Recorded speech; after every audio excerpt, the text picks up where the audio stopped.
Ellen's Lion.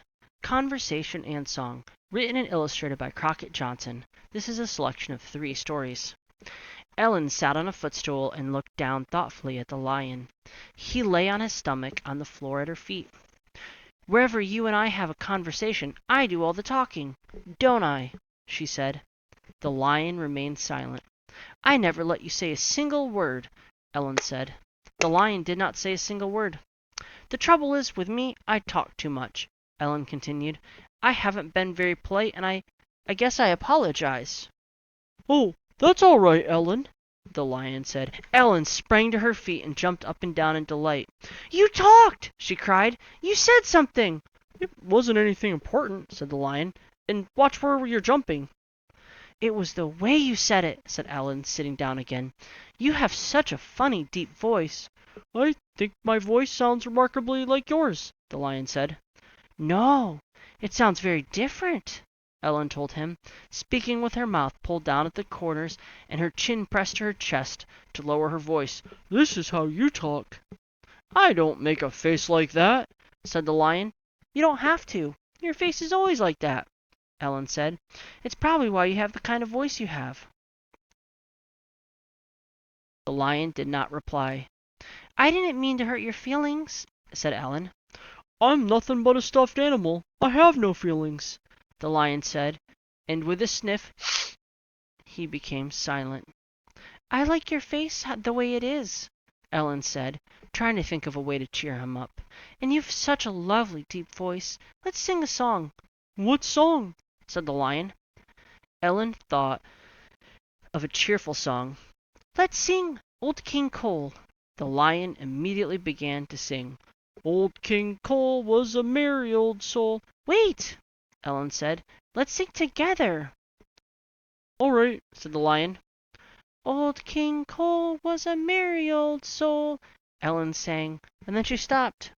"You're not singing." "And a merry old soul was he," sang the lion. "Was he?" sang Ellen, trying to catch up. "He called for his pipe and he called for his bowl." She realized the lion was not singing with her, and she stopped again. "And he called for his fiddlers 3," sang the lion. "Can't we both sing at the same time?" Ellen said. The lion considered the question. "I don't think we can," he said. "Do you?"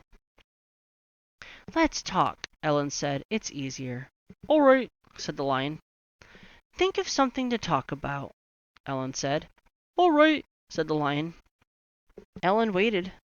After a minute or two, she looked at the lion, and he lay motionless on the floor. "He thought so hard he fell asleep," she whispered as she left the playroom on tiptoe. Story number 2. 2 Pairs of Eyes. "I wish I had a drink of water," said Ellen in the middle of the night. "Well, get one," said the lion from the other end of the pillow. "I'm afraid," said Ellen. "Of what?" said the lion. "Of things." "What kind of things?" said the lion. "Frightening things," Ellen said. "Things I can't see in the dark. They always follow along behind me." "How do you know," said the lion, "if you can't see them?" "I can't see them because they're always behind me," said Ellen. "When I turn around they jump behind my back." "Do you hear them?" asked the lion. "They never make a sound," Ellen said, shivering. "That's the worst part of it." The lion thought for a moment. He said. "They're awful," Ellen continued. "Ellen," the lion said, "I don't think there are any such things." "Oh, no? Then how can they scare me?"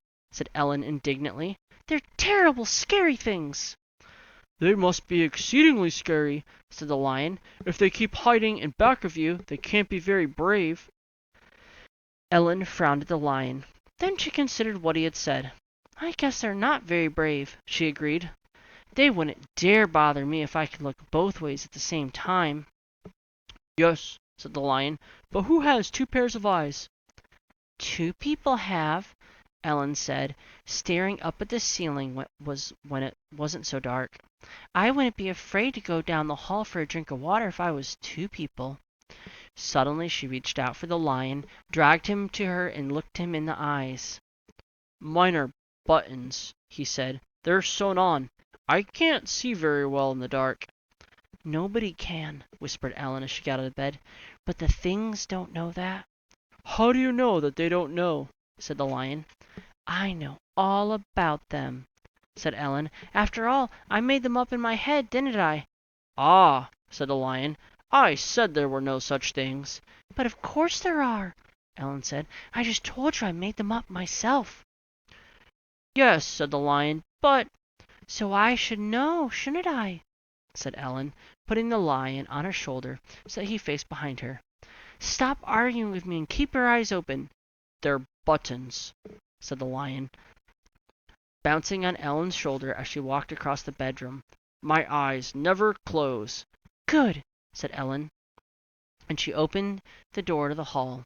With a firm grip on the Lion's tail to hold him in place, she marched down the hall to the bathroom, drank a glass of water, and marched back to bed. She looked straight ahead all the way while the Lion stared into the darkness behind her, and during the entire trip not a single thing dared to bother either of them. Story number 3. The New Squirrel. Ellen came in with a brand new squirrel, holding him high over her head. "I just got him for my birthday," she said. "Isn't he adorable?" "Is he?" the Lion said. Ellen cuddled the squirrel to her. "Hasn't he got the most appealing expression?" "Has he?" said the Lion. "And wait until you hear this," said Ellen, inserting a key into the squirrel's side and twisting it around and around. "Listen!" The squirrel began a song, but not at its proper beginning. It came out of him in a tinkling voice that only carried the tune, not the words. "One horse open sleigh, jingle bells, jingle all the way. Oh, what fun it is to ride in a one-horse open sleigh. Hey, jingle bells." "Isn't he wonderful?" Ellen said. "He has a music box inside of him," the Lion said. "I know," said Ellen, holding the squirrel against her cheek, listening to him and stroking his fur. "That's what's so wonderful." "Machinery," said the Lion. "Just something to get out of order." "You're jealous," Ellen said. "You haven't got a music box in your stomach." "Neither have you," said the Lion. "I don't think it's a matter to give either of us any great cause for envy."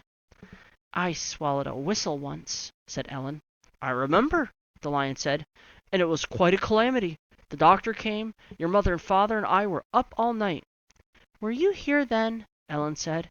"It was long ago. I was little." "I was here long before that," said the Lion, "even when you had the measles. Remember? I stayed in bed with you the whole time." "Sleigh, jingle bells, jingle all the—" The squirrel stopped tinkling. Ellen reached for the key and wound him up again while she stared at the Lion. "You might have caught the measles," she said.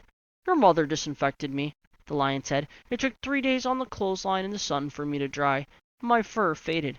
Way, oh, what fun it is to ride in a one-horse open sleigh. Hey, jingle bells." Ellen carried the squirrel, tinkling merrily again, to the corner of the room and set him on the floor.